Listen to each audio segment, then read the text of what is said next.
Welcome back to MilduraWeekly.com.au. We're talking water again today, and joining me in the studio is Lower Murray Water Managing Director Anthony Couroupis. Anthony, thank you so much for coming in. Pleasure, Benny. How are you? Very good, thank you very much. We'll sort of get to the nitty-gritty, I guess, straight away. Lower Murray Water, as reported in the most recent edition of the Mildura Weekly, has indicated that it's looking more and more likely that Stage 1 water use restrictions will come into effect by November this year. Are you able to just take our viewers through what's prompted this move to take that first step into water use restrictions? Yeah, unfortunately that's correct, Vinny. We are looking at the start of Stage 1 restrictions in November. We've got very low water availability at the moment. The Victorian High Reliability seasonal determination is currently at 38%. We've got very low inflows to storage, and whilst we've got enough water available for our urban needs for this year, this financial year, if we don't manage it well, we'll be in trouble come the end of 2020-21 financial year. So we're coming out early, and we're encouraging our community and our customers to get on board with as much water conservation as we can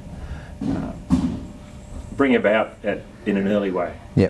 What will Stage 1 restrictions entail if we do move into this? Yeah, the primary change with Stage 1 restrictions is impacts on water use around the house, in particular the garden. So there's some very strong controls around the time in which people can use their outdoor sprinklers and the way in which they can use. So in short, Stage 1 restrictions aren't about reducing the way people use, it's about the time, which does bring about savings, but certainly the message we're trying to get out there is that there is a shortfall of water, a potential shortfall, storages are low, and we want people to start considering the way they use water around the house. Yep. Well, how can urban customers in particular, I guess, start to conserve water? I mean, obviously the measures that might come in will force a little bit of that, but are there other things that people could do to, I guess, minimise what their usage is? Yeah, very much so. Some of the things that people can do around the house is check their gardening system, make sure there's no leaks, make sure they've got the right amount of time on, so rather than overwatering. Certainly short showers are a good way of reducing water use around the house, and also making sure that your washing machine and your dishwasher are full when you turn them on, rather than putting them on for half cycles.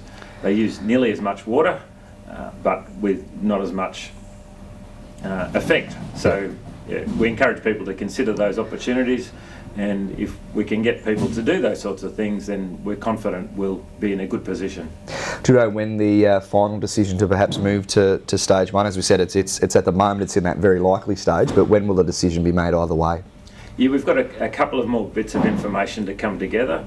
The Northern Victoria Resource Manager will provide an updated seasonal determination on the 15th of October.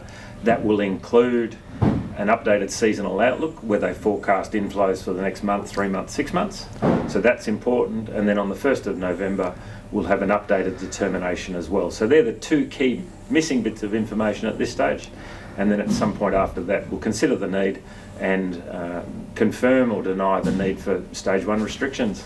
Fantastic. Anthony, thank you so much, for coming in and informing our viewers of the decision process and what potentially will be happening over the next month or two. Thanks again, Vinny. Be sure to tune back into MilduraWeekly.com.au for more videos.